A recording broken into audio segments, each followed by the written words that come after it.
дотор эргэжсэн. 2000 онд ганцхан нөгөө наран цэцэрлэгтэн сонгогдчихсэн шүү. Тийм дүүхтэй. Тий. Тэгэхээр энд би нэг хүний яриаг онцолж бэлдсэн. Тэр огцруулах хурал дээр хэлсэн үг одоо хүртэл биднэрт яг ингээ хэлж байгаа юм шиг. Тэр бол улсын хурлын гишүүн асан ташуулбар агсны үг ба. За тэгээ хоёлаа энэ үгийг сонсъё. Тэгээ.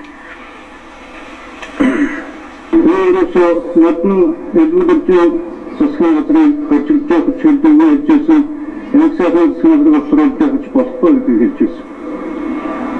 Эцсийн 16 эмчний сайд гарч.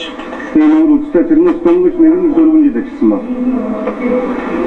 Энэ маягаар бид цаашдаа байгаад авсан энэ төрөлсөд зөвхөн чадахгүй. 10 жил адилхан тэмцэлтэй онсон хөтсөн юм байгаа юм бэ. Тэгвэл ятсан өртөнд одоо болоо юм шүү. Улсын хүчнүүдийн тоглоом болж байгаа улс хөрөнгө засаг байхгүй шүү.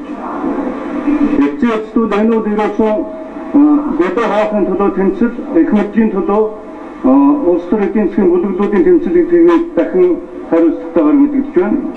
Иймэрхүү тулаанаас гүний амнаас та нар хүрдэг шүү.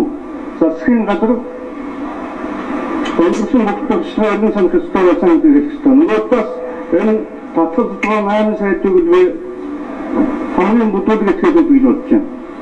Үед явдал ийм хэмжээнд өрнөчөд улс орн ийм байж хад хариуцлага хүлээн гэж гарч ирчээд хариуцлагатай эзэгтэй мөчтөн тулгааны талбарыг бодоход дэвсгэр хаяад тэгээд явж байгаа ийм хүмүүстэй ч юм боллоо шүү дээ. Манай Батлан хамгаалалтын сайд нөхөр төвдөнд очиж юм байт юм байна.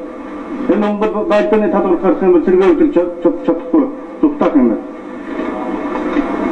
За надад өөр нэг хэвшистэй юм бол өнөөдөр дахин санаад энд байгаа сэтгүүлчдээс анхаарнууд мэдрэх гэж байсан маш том хэрэгүүдийг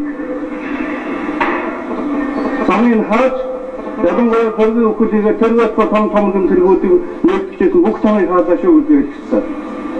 Дээрээс нь дахиад хэдийн хэмжээний гэмтэрэг нэмэгдгийг бид мэдгүй. Одоо ингээд зарим татвартай тэргүүтэй сайд майтууд нэг хэсэг болсоо дахиад энэ ядал шоурмдэр тусгай ханган яваа гэж явна. Дахиад машин сайд гарч ирээд дахиад юусе хэдийн удаа ингэж төрөсөөр тоглох юм бэ. Нөгөө талаас хамгийн аюултай ахын бол Оросын холбооны улстай сайн хөршийн холбоо нотох юм энийг одоо цааш нь биш болох ийм алхмуудыг бид удаа дараа хийж байна. Улсын бодлого болгоом бол бид нар энийг нэлээд анхаараасаа ингэж санагдаж байна.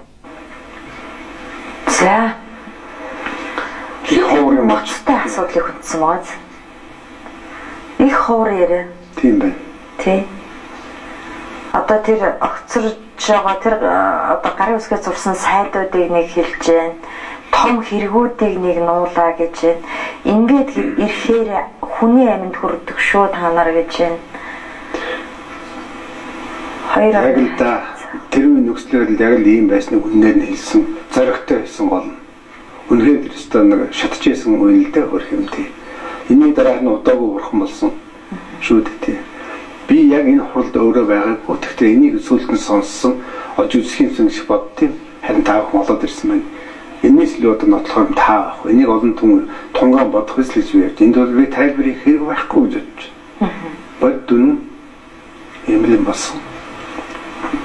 18 жилийн өмнөх энэ үг өнөөдөр яг одоо энэ хурлын тахимд хэлэхэд болохоор үз. Сонь яг тийм байна. Тий. Яа дүүж байгаа байхгүй. Сонь байгаас. Их сонь харин. Би зүгээр харин энэний сургууль нэг юм бодоход. Өөр одоо юу асуух гэж мэдэхгүй. Энэ 90 онд одоо манай өнөөдрийн арчлагч, өнөөдрийн олигархуудын барьж ирсэн лоозинг одоо бид одоо зургаар хардаг шүү. Цэл залуухан улсуудыг зохицсон. Тэр үеийг шүүмлээд барьсан лоозингуудыг өнөөдөр буцаагаад тавихад яг өөрсдөд нь онс юм шиг байгаа байхгүй. Бас юм байна. Хүн суртал шодрогоос иж жуусан, их орноо худалдсан. Тусгай хангамж. Өнөөдөр дурдуулдаг. Аюултай одоо үндэстэн дамсан корпорацийн карманд авсан бүгдээр юм мэдээс нэг тэр хааваа нэг артлаач шүү дээ. Гэж л одоо асуух хэрэгтэй гэж болж байгаа юм л дээ.